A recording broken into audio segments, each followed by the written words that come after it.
Hello guys, pag-usapan lang natin ang breaking news na exclusive nga naman guys na pinag-uusapan ng mga Katden fans, lalo-lalo na guys ang mga netizens. Catherine Bernardo, Alden Richard, iniiritan ng ayuda ng mga fans. Kasi guys, alam naman natin, nababaliw na kasi sila dahil hindi na spotted umano sina Alden Richard at Catherine Bernardo. Siyempre guys, namimiss kasi nila sina Alden Richard at Catherine Bernardo noong sila ay nagpo-promote ng kanilang movie kasi hindi na sila nakakita ng sweetness ni Catherine Bernardo at Alden Richard at hindi na rin sila nakakita ng lambingan ni Alden Richard at Catherine Bernardo.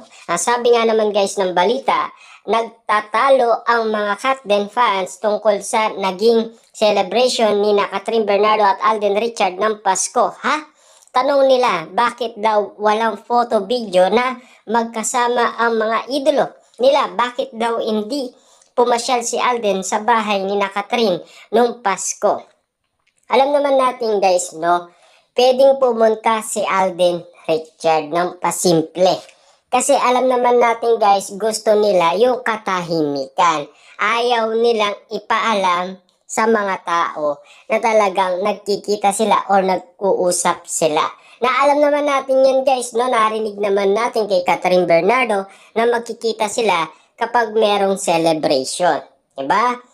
Doon kasi guys sa lie detector test, inamin niya yan kay MJ Felipe kung papaano sila magkikita ni Alden Richard. Ang nakakalokang chika pa nila, talaga bang hanggang pelikula lang ang Katden na hindi talaga pwede sa mga okasyon na ganito na makita nila ang dalawa na magkasama? Well, yan na nga ang sinasabi ko noon pa lang.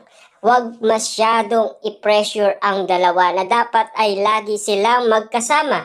Lalo na sa mga ganitong okasyon na hindi rin sila dapat i-pressure na maging sila o magdelulu na sila na para hindi rin masyadong masakit kung alimbawa man o tulad nga ngayon na may ganitong pangyayari.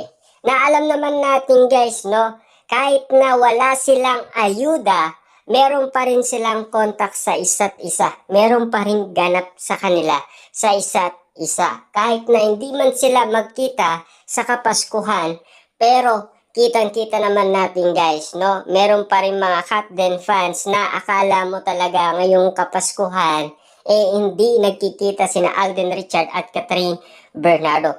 Pero mabuti na lang at marami pa rin mga fans ang nakakaintindi sa dalawa na sabi nga nila hindi sila nag-expect na kung ano mula sa Katden dahil alam nila may pamilya ang dalawa at may kanya-kanya rin mga ganap sa buhay. Unang-una, hindi pa lang talaga nila pinagsisigawan sa buong mundo na magjowa na sila, di ba?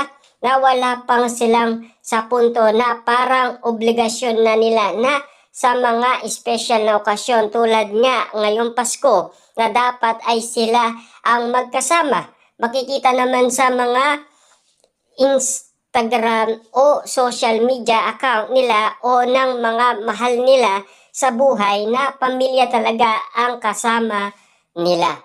Alam naman natin guys, hindi ipopost yan ni Catherine Bernardo at Alden Richard. Lalo-lalo na kung hindi pa nila sinasabi sa publiko. Lalo-lalo na guys, nag-iintay pa tayo ng press con, di ba? Ni Alden Richard kay Boy Abunda. Hindi pa yan guys At alam naman natin, no? Ganyan din ang mga nangyari sa Katniel noon na hindi pa magkasama sa ganyan sitwasyon. Pero nag-uusap sila at lalo-lalo na nagkikita sila ng pasimple. At alam naman natin yan guys, no? Ganyan din ang inala noon ng mga Katniel fans. Diba? Kasi alam naman natin guys kung nililihim nila ang kanilang relationship, dapat makaintindi kayo ng mga ginagawa ng mga artista. Kasi alam naman natin guys, ang mga artista, ganyan talaga ang gawain nila. Pero yung mga marami pa rin na umaasa ng ayuda mula sa dalawa, wala po bang ayuda ang Katden ngayong Pasko po naman? Sana may ayuda ang Katsoy, Catherine and Tisoy. Sana may photo na magkasama sila. Pampinikula lang ba talaga ang Katden? Sana naman, hindi.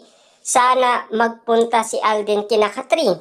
Kasi 100% naman na nila kilala si Catherine. Alam naman natin yun guys, no? Hindi ibig sabihin yun, madalas silang magkita. Busy si Catherine, busy si Alden Richard, may obligasyon nga naman kasi guys ang bawat isa sa kanila, lalo-lalo na puro work na lang ang ginagawa nila. Kailangan magbigay din sila ng banding sa kanilang pamilya, lalo-lalo na ngayong Kapaskuhan. Kasi puro trabaho na lang guys, no? Lalo-lalo na si Alden Richard, 1 oras lang ang tulog niya, ayon kay Christopher Min. Kasi kulang talaga ang tulog niya. Lalo-lalo na ngayon guys, no? Kailangan maibigay niya ang oras niya sa kanyang pamilya. 'Di ba? Kasi madalang lang naman guys ang Kapaskuhan. 'Di ba?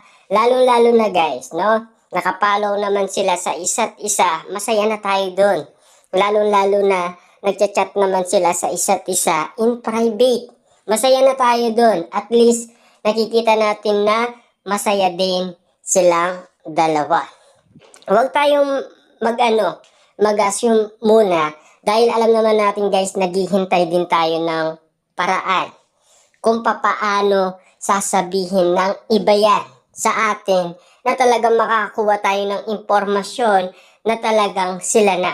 Nadadagdagan naman ang maraming negosyo ni Alden Richard ngayon. Bumili siya ng franchise ng isang local shawarma store, trending sa mga Katden at Alden Richard Solids ang launching ng nasabing shawarma store para i-welcome sa kanilang kumpanya ang kapuso actor. Alam naman natin yun guys, no? Hindi na nagtataka umano kung bakit nga naman tinatago nila ang kanilang relationship. Kasi mabubuking sila eh. 'Di ba? Mahuhuli sila lalong-lalo na guys. Merong mga matitinik na mga marites dyan, lalo-lalo na may mga matatalas ang mata, sintalas ng matang lawing. Hindi na tayo nagtataka dyan guys kung bakit nga naman ganyan ang mga Katden fans, naloloka, nababaliw, need nila ng gamot sa Katden. Kasi nga naman kasi wala nang ayudang nakikita magkasama sila, hanggang promotion lang daw ayon sa Katden.